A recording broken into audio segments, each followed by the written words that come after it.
मध्य प्रदेश में भोजशाला के बाद एक नया विवाद सामने आया है। इस बार विवाद विदिशा के विजय सूर्य मंदिर को लेकर है। दरअसल आर्कियोलॉजिकल सर्वे ऑफ इंडिया की ओर से 1951 में गैजेट नोटिफिकेशन का हवाला देते हुए इस स्थल को बीजा मंडल मस्जिद बताया गया है। इससे हिंदू संगठनों में नाराजगी है। इसे लेकर विजय मंदिर मुक्ति सेवा समिति के पदाधिकारियों ने कलेक्टर को ज्ञापन सौंपकर बीजा मंडल को मस्जिद बताए जाने पर आपत्ति जताई। आज डालेंगे इस पूरे घटनाक्रम पर नजर। तो आइए शुरू करते हैं विदिशा का बीजा मंडल।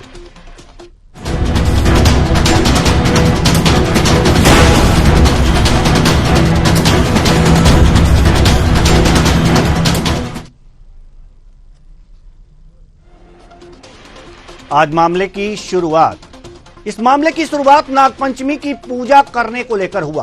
दरअसल नागपंचमी के मौके पर वर्षों से हिंदू समाज के लोग बीजा मंडल मंदिर परिसर में लगे ताले के बाहर बैठकर पूजन करते आ रहे हैं। इस बार हिंदू संगठनों ने मंदिर का ताला खुलवाकर अंदर पूजन करने की परमिशन मांगी, जिस पर कलेक्टर ने मंदिर परिसर का ताला खोलने से इनकार कर दिया। कलेक्टर ने सुरक्षा के लिए एसपी को लिखे पत्र में एएसआई का हवाला देते हुए लिखा। क्या लिखा, आइए हम आपको बताते हैं इस ग्राफिक्स के माध्यम से कि इसमें कलेक्टर ने के पत्र में क्या लिखा गया। अधीक्षण पुरातत्वविद भारतीय पुरातत्व सर्वेक्षण भोपाल द्वारा अवगत कराया गया है कि बीजा मंडल मस्जिद एक राष्ट्रीय संरक्षित स्मारक है। यह डीएम के पत्र में यह लिखा गया है तथा यहां कोई धार्मिक आयोजन नहीं किए जाते। यह नॉन लिविंग स्मारक है। यहां किसी तरह की पूजा अर्चना करना वर्जित है। यही नहीं, प्राचीन स्मारक एवं पुरातत्वीय स्थल एवं अवशेष नियम 1959 8(1)(f) के तहत स्मारक पर कोई नई परिपाटी का आयोजन या आरंभ किया जाना नियम के खिलाफ है। यह भी लिखा गया है इसमें, प्राचीन स्मारक एवं पुरातत्वीय स्थल एवं अवशेष अधिनियम 1958 के 30(1) के तहत यह दंडनीय है। इसके तहत 2 वर्ष का कारावास और 1 लाख का जुर्माना अथवा दोनों दंड दिया जा सकता है। ये बातें डीएम के पत्र में कही गई हैं। कलेक्टर के इस लेटर के बाद एक नया विवाद शुरू हो गया। एएसआई बीजा मंडल को विजय सूर्य मंदिर ना मानते हुए एक मस्जिद मानता है और सरकारी दस्तावेजों में बीजा मंडल मस्जिद के नाम से यह दर्ज है। इसके बाद हिंदूवादी संगठनों में नाराजगी है। हिंदू संगठन के शुभम वर्मा का कहना है कि प्रतिवर्ष बीजा मंडल मंदिर में हम बाहर से नागपंचमी पर पूजन करते हैं। इस बार हमने ताला खोलकर पूजन करने की अनुमति मांगी थी, जिसके जवाब में एएसआई ने कलेक्टर को एक लेटर लिखा जिसमें उन्होंने बीजा मंडल को मस्जिद बता दिया। सुनिए शुभम वर्मा, सदस्य हिंदू संगठन, क्या कुछ कह रहे हैं।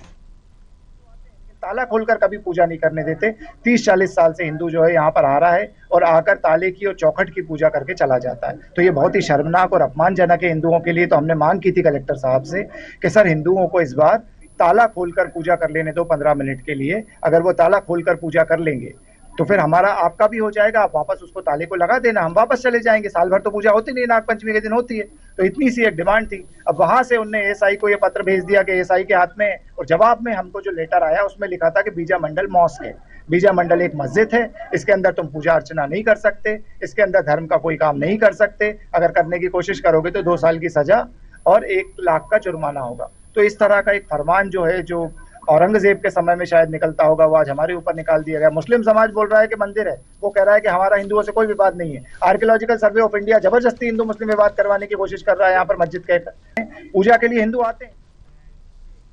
इस मामले में विधायक मुकेश टंडन का कहना है कि हिंदू मुस्लिम का विवाद किसी भी सूरत में यहां नहीं है।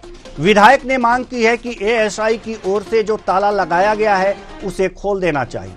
उन्होंने विजय मंदिर का दोबारा सर्वे करने की मांग भी उठाई है। सुनिए। एक तरफा फैसला स्वीकार किया तो जो यहाँ पर सन 64 में इस मामले को सुलझाया है, आज जो है कोई भी अल्पसंख्यक भाई हमारे सामने नहीं है, सब हमारे साथ हैं, उनको जगह दे दी गई है।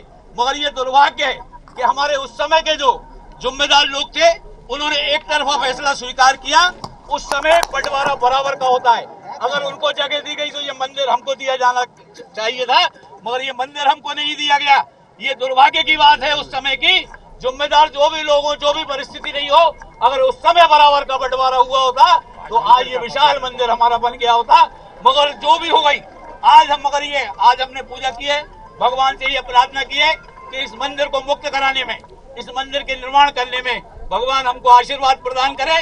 और हम चाहे कोर्ट में जाना पड़े, विशेषज्ञों से राय लेकर कोर्ट में हम जाएंगे, उस साथ में दिल्ली जाएंगे, माननीय न्यायालय में। विजय मंदिर मामले में कांग्रेस नेता रवि साहू ने कहा है कि ये तो बीजेपी का काम है, बीजेपी जानबूझकर माहौल को खराब करने की कोशिश करती है, ये बीजेपी का प्रोपेगेंडा है। सुनिए। सब लोग जानते हैं कि वो हिंदुओं का मंदिर है, एक एक ईंट एक एक पत्थर में बताता है कि ये हिंदुओं का मंदिर है। लेकिन भारतीय अभी कल मैंने देखा कि आपने सबने देखा होगा कि विधायक मुकेश टंडन जी कल बड़े धूमधाम पे और झालर बजाते हुए मंदिर में पूजन करने के लिए पहुंचे थे। लेकिन भारतीय जनता पार्टी के लोग हर चीज पे ध्यान भटकाने के लिए, गुमराह करने के लिए ये सब प्रोपेगेंडा रचते हैं। वहाँ किसी प्रकार की ना तो कोई दहशत की स्थिति बनी थी, ना कोई वहाँ पे कोई विवाद था। यदि विवाद था तो भारतीय जनता पार्टी के जो विधायक है मुकेश टंडन जी, उन्होंने इस चीज को किया ताकि उनसे कोई सवाल न कर सके, शहर के विषय में सवाल न कर सके, गली चौराहे के विषय में सवाल न कर सके। 2 घंटे की बारिश भी नहीं होती, आधे घंटे में पूरा शहर जलमग्न हो जाता है। इसकी इन्हें कोई चिंता नहीं है, सड़कों की इन्हें कोई चिंता नहीं है, बेरोजगारों की इन्हें कोई चिंता नहीं है। इन्हें सिर्फ चिंता है कि कैसे भी ध्यान भटकाओ और अपन चुनाव जीतते जाओ। नाग पंचमी के दिन भारतीय जनता पार्टी, खैर, अपनी अपनी समझ के अनुसार सभी अपनी अपनी राय दे रहे हैं। अगर इतिहास के झरोखे से इस मंदिर को देखें तो सब कुछ साफ हो जाएगा। आइए एक नजर मंदिर के इतिहास पर भी इस ग्राफिक्स के माध्यम से डालते हैं, उसके बाद इतिहासकारों की राय भी जानते हैं। तो 11वीं सदी में परमार राजा कृष्ण के प्रधानमंत्री चालुक्य वंशीवाद वाचस्पति ने इस मंदिर का निर्माण कराया। विशाल पत्थरों पर परमारकालीन राजाओं की गाथाएं उकेरी गई हैं। यहां पर अलबरूनी ने मंदिर की ऊंचाई 305 फीट बताई थी। ध्यान दीजिएगा, मंदिर की ऊंचाई बताई थी अलबरूनी ने। मुगल काल में मंदिर पर 5 बार हमले हुए, ऐसा इतिहासकार अरविंद जी कहते हैं। औरंगजेब ने 1684 में मंदिर गिराकर मस्जिद यहां पर बनवाई थी। इतिहास में ये बातें दर्ज हैं। औरंगजेब की बनवाई मस्जिद का नाम आलमगीरी मस्जिद पड़ा था। ये इतिहास की बातें हम कर रहे हैं। मुगल कमजोर हुए तो इलाकों पर मराठों का कब्जा हुआ और उसके बाद बेतवा में आई बाढ़ में पूरा मंदिर डूब गया। ये सब इतिहास में ये मामले दर्ज हैं। 1934 में हुई खुदाई में मिले मंदिर के पूरे अवशेष मिले। यहां पर मंदिर के पूरे अवशेष, जो पूरा अवशेष है वो मिला। तो ये बीजा मंडल मंदिर का इतिहास है। अब इतना ही नहीं, सर्वप्रथम इस मंदिर का उल्लेख सन 1024 में महमूद गजनी के साथ आए विद्वान अलबरूनी ने किया। अलबरूनी ने लिखा है कि अपने समय में यह देश के विशालतम मंदिरों में से एक माना जाता था। आइए और क्या कुछ लिखा है अलबरूनी ने, यह भी जान लेते हैं इस ग्राफिक्स के माध्यम से। यह आधा मील लंबा चौड़ा था। इसकी लंबाई चौड़ाई के बारे में अलबरूनी ने लिखा है। इसकी ऊंचाई 105 गज थी, जिसमें मंदिर के कलश दूर से ही दिखते थे। यहां भी यह बात देख लीजिए कि अलबरूनी ने मंदिर के कलश दूर से ही दिखते थे। यह महत्वपूर्ण है। यह मंदिर है।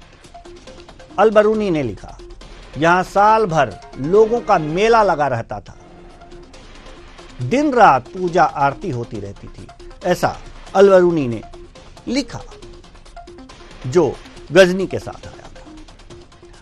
इस संबंध में, मंदिर के संबंध में प्रसिद्ध इतिहासकार गोविंद देवलिया बताते हैं। क्या बता रहे हैं, जरा ध्यान दीजिए।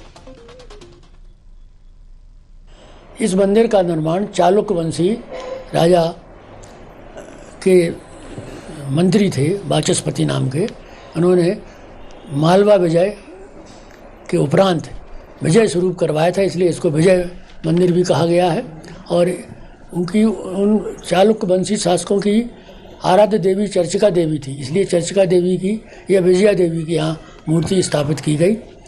और इस तरह से ये मंदिर का निर्माण चालुक्य वंश के राजाओं के प्रतिनिधि वाचस्पति जी ने कराया था। इतिहासकार गोविंद देवलिया फारसी लेखक अलबरूनी का भी जिक्र करते हुए कहते हैं कि इस मंदिर के बारे में सर्वप्रथम उल्लेख सन 1024 में महमूद गजनी के साथ आए विद्वान अलबरूनी ने किया, जिन्होंने मंदिर के संरचना के बारे में बताया। सुनिए गोविंद देवलिया की जुबानी। 1034 में महमूद गजनवी, जिनको गौरी के शासक थे वो, तो महमूद गौरी भी कहा जाता है, उनके साथ आए हुए इतिहासकार अलबरूनी ने पहली बार वर्णन किया है कि ये 105 गज ऊंचा मंदिर था, जो कई मील दूर से दिखाई पड़ता था। तो वहीं मंदिर के स्थान पर मस्जिद के निर्माण के बारे में बात करते हुए गोविंद देवलिया औरंगजेब का जिक्र करते हैं। क्या कहते हैं ये भी सुन लीजिए। अंतिम प्रहार इस पर औरंगजेब ने 1682 में किया और उन्होंने न केवल मनुष्यों से तोपों चला करके इस मंदिर को ध्वंस कर दिया, इसलिए वो मंदिर पूरी तरह से नष्ट हो गया। और इसी के मलबे से उन्होंने मस्जिद का निर्माण कराया और वहाँ मुस्लिम भाई नमाज पढ़ने लगे। तो ये विजयमंडल मंदिर था या मस्जिद, इसके बारे में इतिहास क्या बताता है हमने आपको बताया, लेकिन इस विवाद के बाद यहाँ का मुस्लिम समाज क्या कहता है ये भी सुन लीजिए। जिला मुस्लिम समाज के कार्यवाहक अध्यक्ष चौधरी परवेश अहमद क्या कह रहे हैं, सुनिए। हमारा समझौता 1965-66 के अंदर शासन प्रशासन की मौजूदगी में हिंदू संगठन और मुस्लिम संगठनों की तरफ से बैठक हुई थी। उस बैठक के अंदर एक समझौता हुआ था, मुआहदा हुआ था कि इसको गवर्नमेंट आर्कोलॉजिकल डिपार्टमेंट अपने पास रखेगा, ना ये हिंदुओं को दी जाएगी, ना मुसलमानों को नमाज पढ़ने के लिए दी जाएगी, ना हिंदुओं को पूजा करने के लिए दी जाएगी। मुस्लिम समाज आज तक उसी बात के ऊपर कायम है और आगे भी उसी बात के ऊपर कायम रहेगा। यथास्थिति उसमें विजयमंडल की बनाए रखी जाए और इसी मुआहदे के तहत हमें जो है ईदगाह चौराहे के नाम से जो विदिशा का चौराहा है, वहां पर हमें जो है जमीन खरीद के गवर्नमेंट ने और ईदगाह बनाकर हमें दी थी। जब से आज तक जो है उसी मस्जिद ईदगाह के अंदर नमाज पढ़ी जा रही है। इससे पहले विजयमंडल मस्जिद ईदगाह के अंदर जो है नमाज पढ़ी जाती थी, ईद की नमाज। आप क्या मानते हैं विजयमंडल को? विजयमंडल हमारी ईदगाह रही है पहले से, लेकिन समझौता होने के बाद हम लोगों ने कुर्बानी दी और जो है गवर्नमेंट के हैंड ओवर कर दिया। हम विवाद चाहते नहीं है, शांति अमन चाहते हैं, इसलिए हमने जो है इस समझौते को जो है एक्सेप्ट किया और पूरी मुस्लिम समाज उसके ऊपर कायम।